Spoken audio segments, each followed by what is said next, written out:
Today is February 20th. Welcome to Big Book Daily. My name is Rob. I am an alcoholic.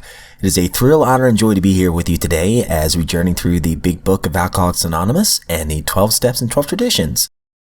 Today we're going to be reading Chapter 11 of the Big Book, A Vision for You, pages 160 through 162. And we're also going to be reading the 12 and 12, Step 7, the first half of page 72 today. And just enjoying big old cup of coffee. As I'm recording this, they're giving snow today. Life is good. I love this kind of stuff. But anyways, I digress. Let's get to the good stuff. So just to recap from yesterday, we learned a little bit more about how the fellowship grew, all beginning with Bill W. and Dr. Bob, and then eventually Bill Dotson and others that really expanded the fellowship, and how people opened their homes to have these unofficial meetings, these AA meetings here. So we're going to be expanding on that on the bottom of page 160. We're going to read 160 through 162 today. The very practical approach to his problems, the absence of intolerance of any kind, the informality, the genuine democracy, the uncanny understanding which these people had were irresistible. He and his wife would leave elated by the thought of what they could now do for some stricken acquaintance and his family. They knew they had a host of new friends. It seemed that they had known these strangers always. They had seen miracles, and one was to come to them. They had visioned the great reality, their loving and all-powerful Creator. Now, this house will hardly accommodate its weekly visitors, for they number 60 or 80 as a rule. Alcoholics are being attracted from far and near. From surrounding towns, families drive long distances to be present. A community 30 miles away has 15 fellows of Alcoholics Anonymous. Being a large place, we think that someday this fellowship will number many hundreds. And then we have an asterisk right after that, and of course this was written in 1939. So here in 2024, we're certainly seeing a big difference. But life among Alcoholics Anonymous is more than attending gatherings and visiting hospitals. Cleaning up old scrapes, helping to settle family differences, explaining the disinherited son to his irate parents, lending money and securing jobs for each other when justified. These are everyday occurrences. No one is too discredited or has sunk too low to be welcomed cordially, if he means business. Social distinctions, petty rivalries, and jealousies, these are laughed out of countenance. Being wrecked in the same vessel, being restored and united under one God, with hearts and minds attuned to the welfare of others, the things which matter so much to some people no longer signify much to them. How could they? Under only slightly different conditions, the same thing is taking place in many eastern cities. In one of these, there is a well-known hospital for the treatment of alcoholic and drug addiction. 6 years ago, one of our number was a patient there. Many of us have felt, for the first time, the presence and power of God within its walls. We are greatly indebted to the doctor in attendance there. For he, although it might prejudice his own work, has told us of his belief in ours. Every few days, this doctor suggests our approach to one of his patients. Understanding our work, he can do this with an eye to selecting those who are willing and able to recover on a spiritual basis. Many of us, former patients, go there to help. Then, in this eastern city, there are informal meetings such as we have described to you, where you may now see scores of members. There are the same fast friendships. There is the same helpfulness to one another as you find among our Western friends.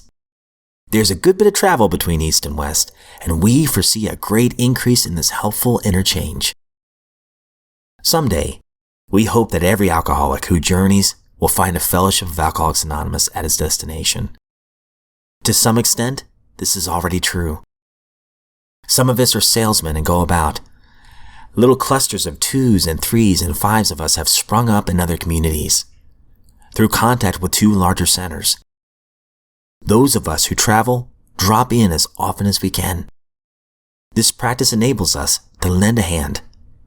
at the same time avoiding certain alluring distractions of the road, about which any traveling man can inform you. This was written in 1939.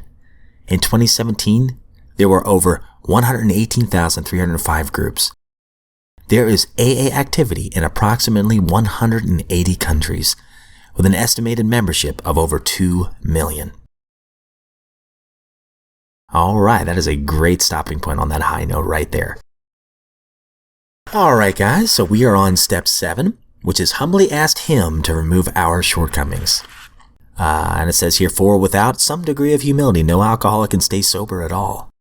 And in the last paragraph we read, it says, we had lacked the perspective to see that character building and spiritual values had to come first, and that material satisfactions were not the purpose of living.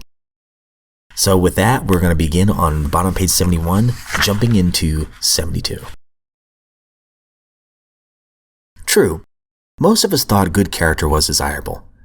But obviously good character was something one needed to get on with the business of being self-satisfied.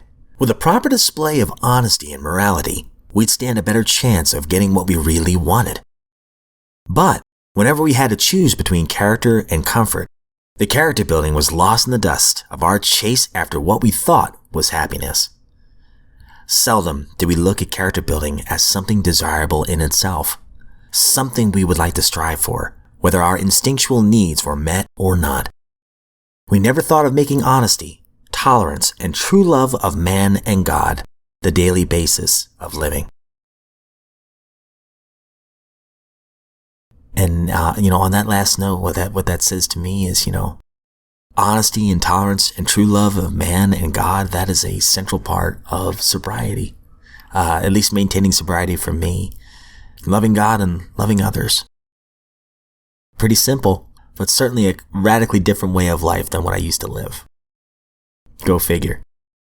And we'll continue more on the 12 and 12. There's a great paragraph coming up. It's one of my favorites that we'll be reading tomorrow. But going back to the big book real fast, it is so neat to kind of see, the ambitions that Bill W. and the original fellowship had for AA. And then they said, sooner or later we might see it spring up into the hundreds. And wow, it's amazing to see how much it has grown, the fellowship and everything else.